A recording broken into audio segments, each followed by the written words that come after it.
14 का चुनाव, 19 का चुनाव, 24 का चुनाव जवाहरलाल नेहरू नहीं आ रहे हैं, विपक्ष आ रहा है, कांग्रेस आ रही है। 100 साल आप चुनाव जीतेंगे लेकिन नेहरू को फिर भी वहां खड़ा पाएंगे। अथॉरिटेरियनिज्म के खिलाफ, पार्लियामेंट्री डेमोक्रेसी के प्रतीक हैं नेहरू। वो ढाल हैं, वो रक्षा कवच हैं। जैसे आज हम करते हैं कि नेहरू को ये करना चाहिए था, नेहरू ने वो नहीं किया। 100 साल बाद कोई आपके बारे में टिप्पणी करे, मैं जीवित नहीं रहूं, संभवतः मैं सदन में नहीं रहूंगा, लेकिन वो भी अच्छा नहीं लगेगा। सर, गलतियां हुई होंगी, आप विलेन क्यों बनाते हो भाई? विलेन मत बनाओ, आपसे भी गलतियां होती हैं, हमसे हुई हैं। माननीय सभापति महोदय, थोड़ा हट करूंगा वक्त के लिए, लेकिन आखिर में अभी चालू तो करिए हुजूर। सर, माननीय सभापति महोदय, अच्छा है हम सब संविधान पे बात कर रहे हैं। उस सदन में भी हुई, इस सदन में भी तमाम साथियों ने संविधान पे बात की।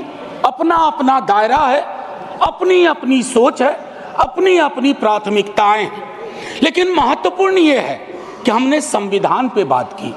कई ओहदेदार लोग दूसरे स्तंभ के, वो तो ईश्वर से बात करने लगे हैं। भगवान को कितना काम है, किसी की नौकरी लगवानी है, किसी की शादी करवानी है, किसी को चुनाव जितवाना है, तो किसकी पर्ची निकलेगी, किसकी अर्जी लगेगी। तो अच्छा है कि हम संविधान के दायरे में बात कर रहे हैं। माननीय सभापति महोदय, नेहरू जी पर बहुत चर्चा होती है जब से इस संसद में आया हूं, और मैं इस नई सरकार के बाद ही सदन में आया हूं। बचपन में सोचा करता था पार्लियामेंट पहुंचूंगा, लेकिन आज एक कन्फेशन करता हूं, हमेशा अपने को विपक्ष में देखता था, तो विपक्ष में ही हूं। तो सर ऐसा है, मैंने कई दफा कहा है, 14 का चुनाव, 19 का चुनाव, 24 का चुनाव जवाहरलाल नेहरू नहीं आ रहे हैं, विपक्ष आ रहा है, कांग्रेस आ रही है। 100 साल आप चुनाव जीतेंगे लेकिन नेहरू को फिर भी वहां खड़ा पाएंगे, क्योंकि अथॉरिटेरियनिज्म के खिलाफ, पार्लियामेंट्री डेमोक्रेसी के प्रतीक हैं नेहरू। वो ढाल हैं, वो रक्षा कवच हैं। और मैं आपको बताऊं, हमारे नड्डा साहब ने जेपी का उद्धृत किया और मुझे अच्छा लगा कि जयप्रकाश जी ने जब इंदिरा जी को, वो इंदू लिखा करते थे, जब चिट्ठियां लिखी ना इमरजेंसी के दौरान, तो नेहरू को इन्वोक किया।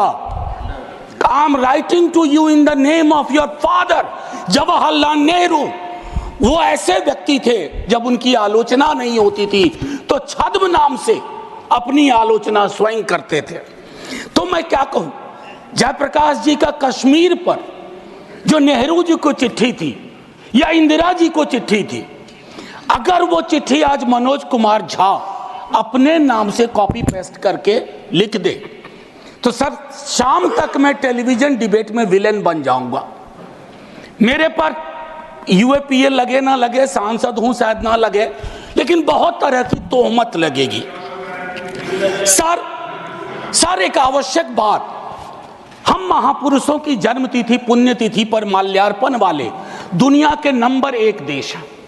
इतनी पुष्प वर्षा करते हैं जन्मतिथि और पुण्यतिथि पे, लेकिन सर वो तिथियां इस बात की भी होती है कि हम अपनी चुनौतियों को स्वीकार करें।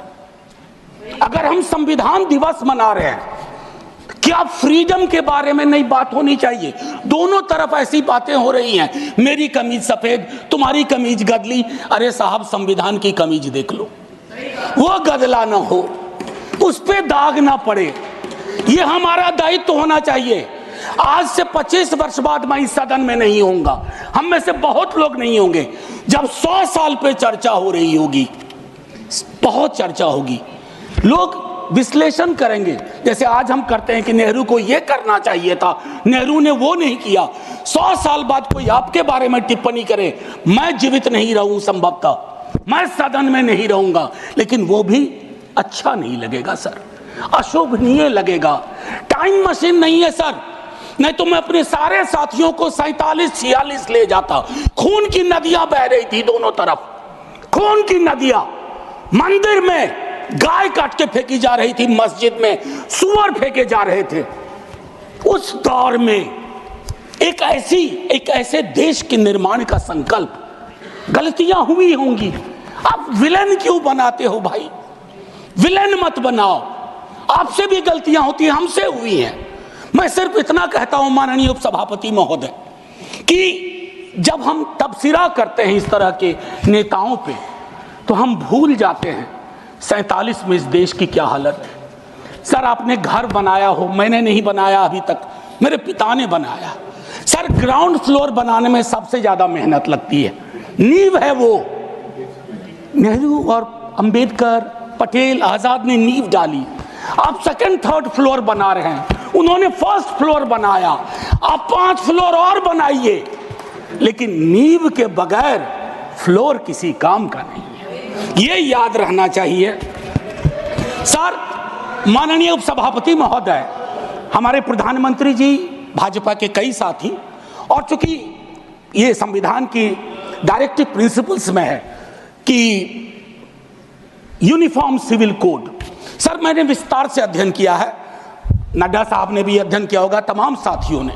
सर कई तरह के उस पर विचार थे, लेकिन डोमिनेंट विचार था कि इसको रखो, किसी दिन वक्त आएगा इस पर बात होगी।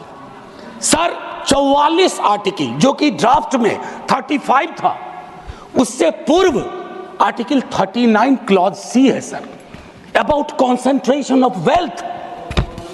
इनकम इनइक्वालिटी का इस देश में जो आलम है, हम टाइम बॉम्ब पे बैठे हुए हैं, टाइम बॉम्ब है ये, और ये सबको इंपैक्ट कर रहा है, ना सिर्फ गरीब मजलूम वर्गों को, मध्यम वर्ग को।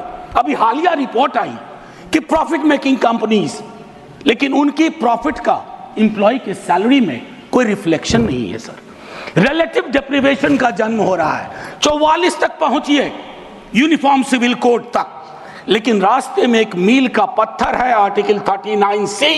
वहां रुकिए, ठहरिए, सोचिए कि इसको, क्योंकि अंबेडकर साहब को आप कोट कर रहे थे सोशलिज्म के बारे में कि वो कहते थे कि वो तो रचा बसा है, सेक्युलरिज्म रचा बसा, मानता हूं, लेकिन उन्होंने नेशनलाइजेशन ऑफ लैंड और इंडस्ट्री की भी बात की थी। मैं उसकी पैरोकारी आज के दौर में नहीं कर रहा हूं, लेकिन ये जरूर कहूंगा कि प्राइवेट प्लेयर्स ऐसे ना हो जाएं कि एक को चादर से ढकने के चक्कर में पूरा देश नग्न सच्चाई से रूबरू होता रहे। ये नहीं होना चाहिए।